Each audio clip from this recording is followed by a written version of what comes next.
Friends, welcome back to my channel. ಇವತ್ತು ಯುಗಾದಿ ಹಬ್ಬದ special ಬೇಳೆ ಒಬ್ಬಟ್ಟನ್ನು ಯಾವ ರೀತಿ ಮಾಡೋದಂತ ತೋರಿಸ್ತಾ ಇದ್ದೀನಿ. ತುಂಬಾ ಸುಲಭವಾಗಿ ಯಾರು ಬೇಕಾದರೂ ಮಾಡ್ಬೋದು. ಅದಕ್ಕೂ ಮುಂಚೆ ಯಾರೆಲ್ಲ ಹೊಸ ಚಾನಲ್ ನೋಡ್ತಾ ಇದ್ದರೆ ಪ್ಲೀಸ್ ಸಬ್ಸ್ಕ್ರೈಬ್ ಮಾಡಿಕೊಂಡು ಸಪೋರ್ಟ್ ಮಾಡಿ. ಮೊದಲಿಗೆ ಒಂದು ಪಾತ್ರೆಗೆ 1 ಕಪ್ಪಷ್ಟು ತೊಗರಿಬೇಳೆನ ಹಾಕ್ಕೊಳ್ತಾ ಇದ್ದೀನಿ. ತೊಗರಿಬೇಳೆ ಬದಲಿಗೆ ಕಡಲೆಬೇಳೆ ಕೂಡ ಹಾಕೋಬೋದು. ಇವಾಗ ನೀರನ್ನು ಸೇರಿಸ್ಬಿಟ್ಟು ಚೆನ್ನಾಗಿ 2 ರಿಂದ 3 ಸಲ ತೊಳ್ಕೊಬೇಕು. ಬೇಳೆನ ಚೆನ್ನಾಗಿ ತೊಳೆದ ನಂತರ ಒಂದು ಪಾತ್ರೆಗೆ 6 ರಿಂದ 7 ಲೋಟದಷ್ಟು ನೀರನ್ನು ಬಿಸಿಯಾಗೋದಕ್ಕೆ ಇಟ್ಕೊಂಡಿದ್ದೀನಿ. ಇದಕ್ಕೆ ಇವಾಗ ತೊಳೆದಿಟ್ಟಿರೋ ಬೇಳೆನ ಸೇರಿಸ್ಕೊಂಡು ಬೇಯಿಸ್ಕೊಳ್ಳೋಣ. ನಾನಿಲ್ಲಿ ಪಾತ್ರೆಯಲ್ಲೇ ಬೇಯಿಸ್ಕೊಳ್ತಾ ಇದ್ದೀನಿ. ಕುಕ್ಕರಲ್ಲಿ ಜಾಸ್ತಿ ಬೆಂದೋಗ್ಬಿಡುತ್ತೆ, ಹಾಗಾಗಿ ಬೇಳೆ ಬೇಯಷ್ಟರಲ್ಲಿ ಕಣಕನ ರೆಡಿ ಮಾಡ್ಕೊಳ್ಳೋಣ. ಯಾವ ಕಪ್ಪಲ್ಲಿ ಬೇಳೆನ ತೊಗೊಂಡಿದ್ದೀರೋ ಅದೇ ಕಪ್ಪಲ್ಲಿ 1 ಕಪ್ಪಷ್ಟು ಮೈದಾ, 1 ಚಿಟಿಕೆಯಷ್ಟು ಉಪ್ಪು, 1 ಚಿಟಿಕೆ ಅರಿಶಿಣ ಹಾಕ್ಕೊಂಡು ಮಿಕ್ಸ್ ಮಾಡ್ಕೊಳ್ಳೋಣ. ಚೆನ್ನಾಗಿ ಮಿಕ್ಸ್ ಮಾಡ್ಕೊಂಡ ನಂತರ ಸ್ವಲ್ಪ ನೀರನ್ನು ಸೇರಿಸ್ಕೊಂಡು ಚಪಾತಿ ಹಿಟ್ಟಿನ ಅದಕ್ಕಿಂತ ಸ್ವಲ್ಪ ಸಾಫ್ಟಾಗಿ ಕಲಿಸ್ಕೋಬೇಕು. ಒಂದೇ ಸಲ ನೀರನ್ನು ಸೇರಿಸಬಾರ್ದು, ಸ್ವಲ್ಪ ನೀರನ್ನು ಸೇರಿಸ್ಕೊಂಡು ಕಲಿಸ್ಕೋಬೇಕು. ಈ ರೀತಿ 3/4% ಹಿಟ್ಟನ್ನು ಕಲಸಿದ ನಂತರ 3 ಟೇಬಲ್ ಸ್ಪೂನಷ್ಟು ಎಣ್ಣೆನ ಹಾಕ್ಕೊಂಡು ಚೆನ್ನಾಗಿ ಕೈಯಿಂದ ನಾದ್ಕೋಬೇಕು. ಎಷ್ಟು ಚೆನ್ನಾಗಿ ನಾದ್ಕೊಳ್ತೀವೋ ಅಷ್ಟು ಚೆನ್ನಾಗಿ ಬರುತ್ತೆ ಒಬ್ಬಟ್ಟು.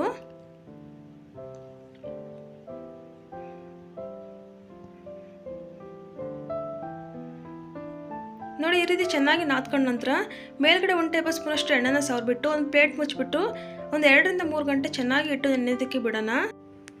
ಅಷ್ಟರಲ್ಲಿ ಬೇಳೆ ಕೂಡ ಚೆನ್ನಾಗಿ ಬೆಂದಿದೆ. ನೋಡಿ, ಈ ರೀತಿ ಕೈಯಿಂದ ಈಸಿಯಾಗಿ ಕಟ್ ಆಗಬೇಕು, ಅಲ್ಲಿವರೆಗೂ ಚೆನ್ನಾಗಿ ಬೇಯಿಸ್ಕೋಬೇಕು. ಇವಾಗ ಈ ಕಟ್ಟನ್ನು ಸೋಸ್ಕೊಳ್ಳೋಣ. ಈ ಕಟ್ಟಿಂದ ಒಬ್ಬಟ್ಟು ಸಾಂಬಾರು ಮಾಡಿದರೆ ತುಂಬಾ ಚೆನ್ನಾಗಿರುತ್ತೆ. ನೀರಿನ ಅಂಶ ಏನಿರಬಾರ್ದು, ಆ ರೀತಿ ಚೆನ್ನಾಗಿ ಸೋಸ್ಕೋಬೇಕು. ಬೇಳೆನ ಯಾವ ಕಪ್ಪಲ್ಲಿ ತಗೊಂಡಿದ್ದೀರೋ ಅದೇ ಕಪ್ಪಲ್ಲಿ 1 ಕಪ್ಪಷ್ಟು ಬೆಲ್ಲನ ಹಾಕ್ಕೊಂಡು ಚೆನ್ನಾಗಿ ಮಿಕ್ಸ್ ಮಾಡ್ಕೊಳ್ಳೋಣ. ಇದಕ್ಕೆ ಇವಾಗ ಸ್ವಲ್ಪ ಏಲಕ್ಕಿ ಪೌಡ್ರನ್ನ ಹಾಕ್ಕೊಳ್ತಾ ಇದ್ದೀನಿ. ಗ್ಯಾಸನ್ನು ಮೀಡಿಯಂ ಫ್ಲೇಮಲ್ಲಿ ಇಟ್ಕೊಂಡು ಪಾಕ ಬರೋ ಅವಶ್ಯಕತೆ ಏನಿಲ್ಲ, ಜಸ್ಟ್ ಬೆಲ್ಲ ಕರಗಿದ್ರೆ ಸಾಕಾಗುತ್ತೆ. ಬೇಳೆ ಬೆಲ್ಲ ಎಲ್ಲ ಚೆನ್ನಾಗಿ ಹೊಂದ್ಕೋಬೇಕು, ಅಲ್ಲಿವರೆಗೂ ಚೆನ್ನಾಗಿ ಕುದಿಸ್ಕೊಳ್ಳೋಣ.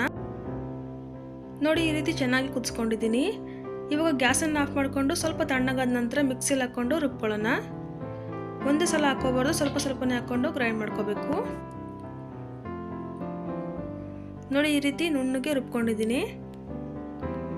ಅಷ್ಟರಲ್ಲಿ ಹಿಟ್ಟು ಕೂಡ ಚೆನ್ನಾಗಿ ನೆಂದಿದೆ. ಇನ್ನೊಂದ್ಸಲ ಕೈಯಿಂದ ಈ ರೀತಿ ಚೆನ್ನಾಗಿ ನಾದ್ಕೊಳ್ಳೋಣ. ನಾನಿಲ್ಲಿ ಒಬ್ಬಟ್ಟನ್ನು ತೊಟ್ಟೋದಕ್ಕೆ ಬಾಳೆ ಎಲೆನ ಉಪಯೋಗಿಸ್ಕೊಂಡಿದ್ದೀನಿ. ನೀವು ಬೇಕಾದರೆ ಆಯಿಲ್ ಪೇಪರ್ ಅಥವಾ ಬಟರ್ ಪೇಪರ್ ಕೂಡ ಯೂಸ್ ಮಾಡ್ಬೋದು. ಈ ರೀತಿ ಚಿಕ್ಕ ಉಂಡೆನ ತಗೊಂಡು ಈ ರೀತಿ ಸ್ವಲ್ಪ ತಟ್ಕೊಳ್ಬೇಕು.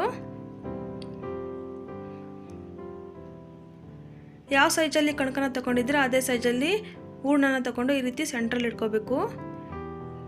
ಈ ರೀತಿ ಸ್ವಲ್ಪ ಹಿಟ್ಟನ್ನು ತಗೊಂಡು ಈ ರೀತಿ ಕ್ಲೋಸ್ ಮಾಡ್ಕೊಳ್ತಾ ಬರಬೇಕು.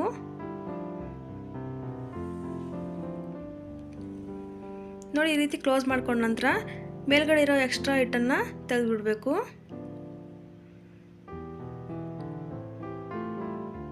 ಕೈಯಲ್ಲಿ ಸ್ವಲ್ಪ ಎಣ್ಣೆನ ಸವರ್ಕೊಂಡು ಈ ರೀತಿ ಕೈಯಿಂದ ಚೆನ್ನಾಗಿ ತೊಟ್ಟಬೇಕು.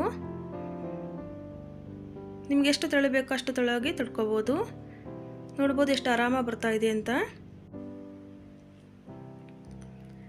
ಗ್ಯಾಸ್ ಮೇಲೆ ಒಂದು ತವಾನ ಇಟ್ಕೊಂಡಿದ್ದೀನಿ. ತವಾ ಬಿಸಿಯಾದ ನಂತರ ಈ ಥರ ಬಾಳೆ ಎಲೆ ಸಮೇತನ ಒಬ್ಬಟ್ಟನ್ನು ಹಾಕೊಂಡ್ರೆ ಈಸಿಯಾಗಿ ಬರುತ್ತೆ. ಮೇಲ್ಗಡೆ ಬಬಲ್ಸ್ ಬರೋದಕ್ಕೆ ಸ್ಟಾರ್ಟ್ ಆಗುತ್ತೆ. ಆಗ 1 ಟೇಬಲ್ ಸ್ಪೂನ್ ಅಷ್ಟು ಎಣ್ಣೆನ ಹಾಕೊಂಡು ಟರ್ನ್ ಮಾಡ್ಕೊಳ್ಳೋಣ.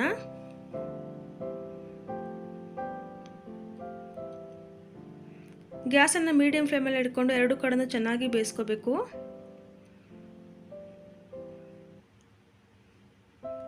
ನೋಡ್ಬೋದು, ತುಂಬಾ ಸುಲಭವಾಗಿ ಮಾಡ್ಕೋಬೋದು. ನಾನು ಇದೇ ರೀತಿ ಎಲ್ಲ ಒಬ್ಬಟ್ಟನ್ನು ಮಾಡ್ಕೊಳ್ತೀನಿ. ಇದನ್ನು ತುಪ್ಪ ಜೊತೆ ಕಾಯಿ ಹಾಲು ಜೊತೆ ಸರ್ವ್ ಮಾಡಿದರೆ ತುಂಬಾ ಚೆನ್ನಾಗಿರುತ್ತೆ.